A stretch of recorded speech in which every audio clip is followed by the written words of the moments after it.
Welcome back to the Center in the City podcast. I'm your host, Wade Brill, and I am so glad you are here. In today's solo episode, I want to discuss this paradox that I see within myself. It's something I'm really working on. It's something I'm excited to celebrate that I've seen some big growth in the last few months. And this is something that I also see my clients struggle with. And it's this paradox of control versus being in the flow. And really, what this boils down to is this desire for self trust and at the same time for a lot of confidence and ease.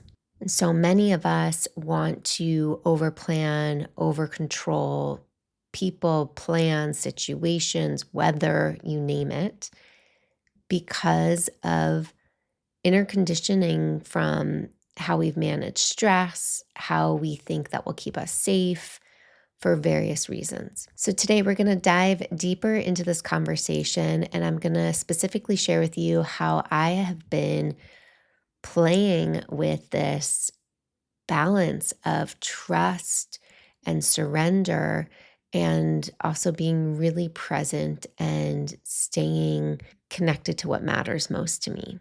And let me tell you, it's been feeling really good. I can't wait to talk to you about it. Wherever you are listening to this podcast episode, I welcome you to settle in and let's get centered.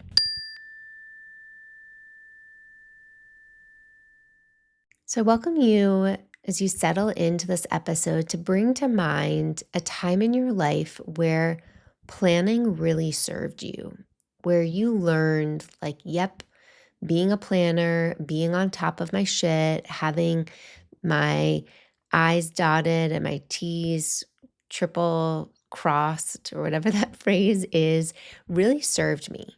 So times that come to my mind are like our wedding, so many logistics, needing to be really organized, wanting to think of little details. I also realized that my mom wasn't super organized. And so I think I learned to overcompensate for that. Like, okay, I don't want to kind of be so all over the place like she was, even though she had a lot on her plate.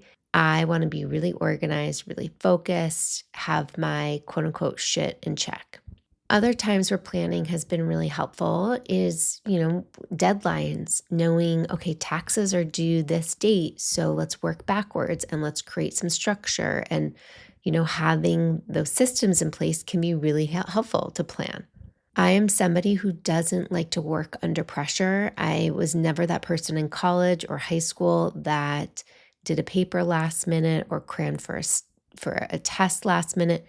I was like the student who's doing it weeks ahead of time because I know that my nervous system needs more space to process, to be creative, to think. And when I'm in that crunch zone, I shut down. It does not instill creativity, but for a lot of people, that works really well. And not to say it's a strategy that they enjoy doing, but they still do really well within that strategy.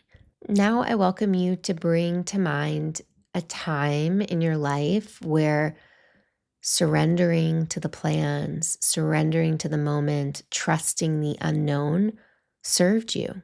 So for me, this has shown up specifically on this trip of us moving abroad and living here for a few months, traveling, not really knowing our plans, are just kind of winging it. And I really had to ground myself into this mindset before going on this trip.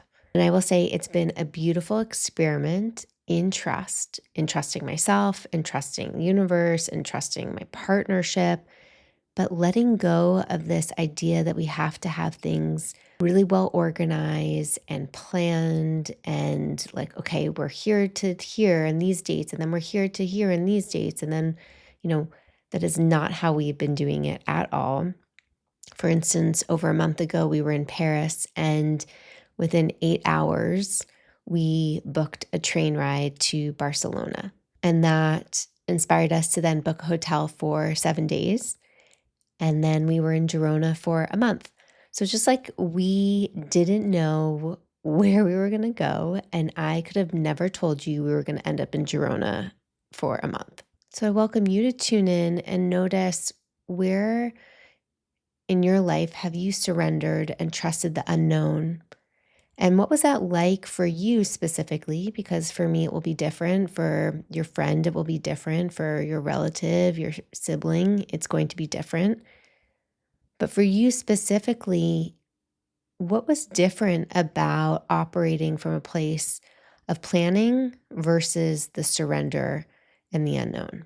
Because I want to be clear here that one's not right, one's not wrong, one's not better, one's not worse. I think it can just be really helpful to understand what it feels like when you're in a place where you're planning and it's been supportive, and where you've been able to surrender and it's been supportive, and how both of those modes can be really helpful in life.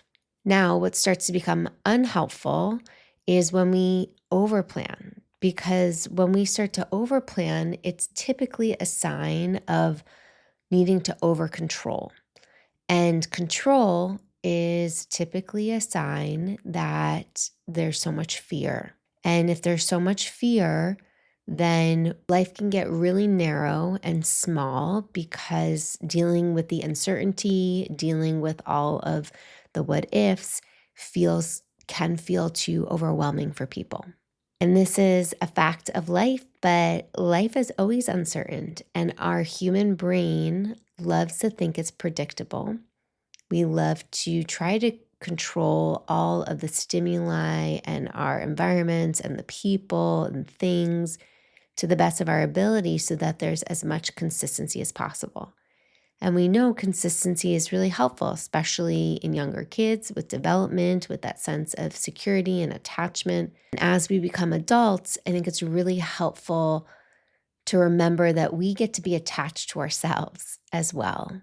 We need each other, right? We need each other to co-regulate. We need each other, human relationships, to enhance our well-being, to function at our best. Like, there's so much research on that. But within that, we also need that deep sense of inner trust of, like, I got your back, boo, no matter what. Now, about a year ago, if my husband and I were going on this 3-4 month adventure and we didn't really have anything planned, I would be freaking out. I would be like, what do you mean? We need to have some structure. We need to really have things nailed down and da da da da. Like, I would put a tight grip around the plans. Our life has unfolded in many ways that it's really called on us in our relationship to be really flexible and fluid with plans. Now, again, a year ago, if I was in the same situation, I could feel my body tighten. I could feel my nervous system start to freak out. Like, I would feel really dysregulated in this state. And doing a lot of introspection work with myself, one of the things I realized was, my desire to overplan, my desire to try to juice everything out of this trip comes from this deep belief I have as being a cancer survivor, and this ability of, like, life is short, I want to make the most of it. And because I want to make the most of it, I want to be really intentional with my time, with my energy, with my attention. And this is something I'm really passionate about. I'm passionate about it for myself, for my own life, for my family's life, for my clients' life. Like, this is, I think, a really big skill that we can have to help us live an aligned life, knowing that, our time here on earth is precious. But what I noticed is that belief would sometimes spark more anxiety inside of me instead of inspiration. And it would make me want to feel like I had to maximize every decision. Well, okay, if we're in this town today, let's find the best restaurant to eat at, because we're only going to be here once. And so we want to take advantage and go to the best restaurant. It's like, do you know how much time and energy it takes to find the quote unquote best restaurant, whether that's surveying friends or searching Google or looking at reviews? Like, it takes a lot of time and energy. And I was just like, why am I getting so wrapped up on this one lunch in this one town, right?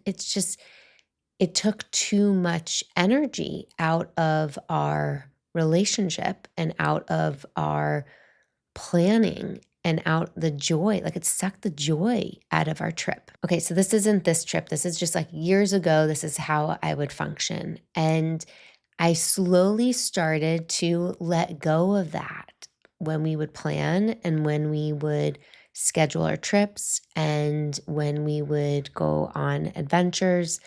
It was just a grip that I would soften and was like, you know what, whatever place we go, we'll be fine. And whatever is on the menu, I will find something. And when I was able to fully surrender to that, it made life feel more like an adventure and felt so much more freeing and allowed my husband and I to be more present with each other and connected. So that's how I started really small, like these small micro moments where I recognized I was controlling or grasping for something within planning.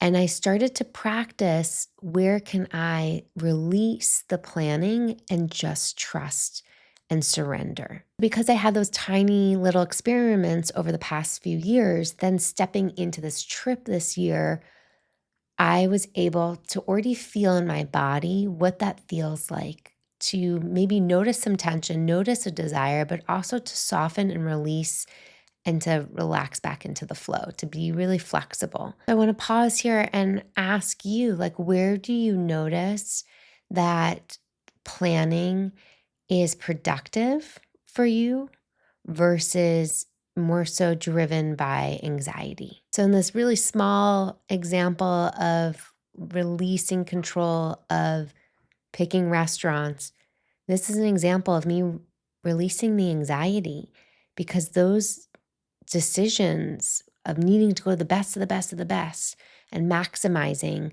was coming from anxiety. It was coming from this place of knowing that life is really precious and short and wanting to make the most of it.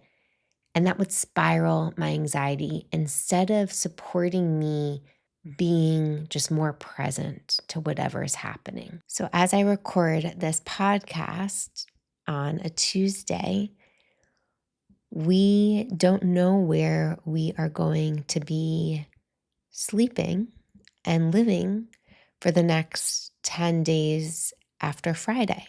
So just a few days away. And again, if this was me over a year ago, I would be just like lost in the sauce of the uncertainty. I would be totally feeling dysregulated. All trip long, we've been doing these little practices of just surrendering and making choices in the moment, that I have more inner trust that I can handle it, that I can be with the uncertainty of what will be and knowing we're going to figure it out.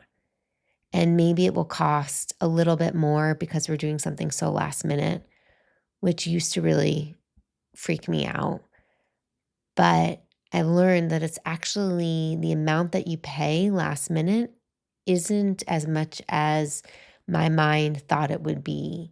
And so sometimes it actually does make sense to wait last minute and pay the extra couple $100 just to make sure that you're, making a decision that makes sense for you in that moment versus the you a week prior that maybe was living in different circumstances. Maybe this is something you're already doing, but I welcome you, if you're somebody that's working on self-trust and trust, is asking yourself, where in my life can I try these little experiments of trusting myself? Can you show up to a meeting not fully prepared or as over planned and prepped as you normally would, and speak and lead that meeting with just knowing who you are and what you have to say, and that the information is already inside of you?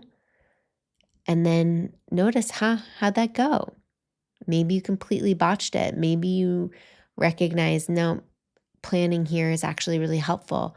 Or maybe you recognize, oh, I can trust myself some more, that maybe I don't need to over plan. as much as I've been doing, and I can be a little bit more present and intuitive. Maybe it's on a weekend, not planning anything and trusting that you can figure it out, that you can have a beautiful weekend being present and letting your intuition guide you to do whatever you want to do in that moment, that you didn't need to have 5 things scheduled. And a lot of this conversation around trust comes back to repetition and our competency of doing something over and over again where we start to feel more comfortable with it. You might be at a place where there's more confidence and more competence. I'm at a place in my career where I facilitated a lot, and I used to be somebody that needed to have a perfect script written down and would read and memorize a script when I would facilitate and would feel like a robot, right? Because I didn't have that in my body yet. And so over time, over years, over a decade of practicing, do I now finally feel like I'm in a place in my career where I can trust myself that I can wing things, where I don't need to have everything over planned, over scripted. I welcome you to check back in with yourself and think about where in your life do you recognize that you're over planning? Is it personal? Is it professional? Does it happen just with one person or with a few people? And what could it look like to lean more on trust of yourself, trust of the universe, to be in that flow? And then see if you can set up these little mini experiments for yourself, ones that feel doable, ones that you feel like you're in a safe place to try, that they're not extreme consequences, that you can really play here. What's so important about this from a neurology perspective and also from a somatic perspective and a nervous system regulation perspective is that once you do that tiny little test where you recognize you can trust more, is to pause and really linger in it. Linger in it and remind yourself that you're safe, remind yourself that you're capable, remind yourself that you can do it, remind yourself that others are here to help you. Whatever it is, whatever the beliefs or the stories are, like take that moment to prove yourself wrong and to give yourself information where you can rest into comfortably or comfortably enough. Because when you start to tune your attention to, oh yeah, I can do this, or oh yeah, this is easy, I'm capable, it starts to build a new neural pathway in the brain, and your nervous system starts to feel safer, and you're able to move through your life with more of this flow instead of a need to over control and plan and be in the fear. I was having a conversation with somebody, a mom of a 1.5-year-old, and she was like, what, sometimes we go out for the day, we go do an activity, and we don't even bring a change of clothes. We just let it happen. And I think it's very important here to not judge somebody's parenting choices. And believe me, she's not neglecting her child. This is her way of experimenting with trust and flow, of recognizing it's going to be okay. She doesn't need to be a mom that has to pack a bag full of 10 different things and and be super prepared and and all the things that feel really tight and overpressuring in her life. She was able to play with, what? We're going to experiment. I'm going to see what it's like for us to go out for the afternoon and not bring a change of clothes. And what's the worst that's going to happen? Okay, she has an accident and we come home and she changes. So for you, as you're listening to it, maybe it's something in the realm of parenting you want to try, or maybe it's something in the realm of communication, or it's something more professional with how you're showing up for your one-on-ones or for your meetings. And I would love to hear what you're learning, what you're noticing with these little micro experiments. What confidence are you gaining? What trust is being awoke inside of you? What ways are you being challenged? What like failures have happened, maybe remember that failures are not a bad thing. Let me know, share with me, share this episode with somebody that you know is an overplanner or somebody who's wanting to work on building more self-trust. Share your thoughts with me on Instagram at OneWade or send me a note linked in the show notes. And thank you, as always, for welcoming me into your ears, your heart, your mind. An honor to be on this journey of life with each one of you and this practice of us being centered as humans. Until next time, stay centered.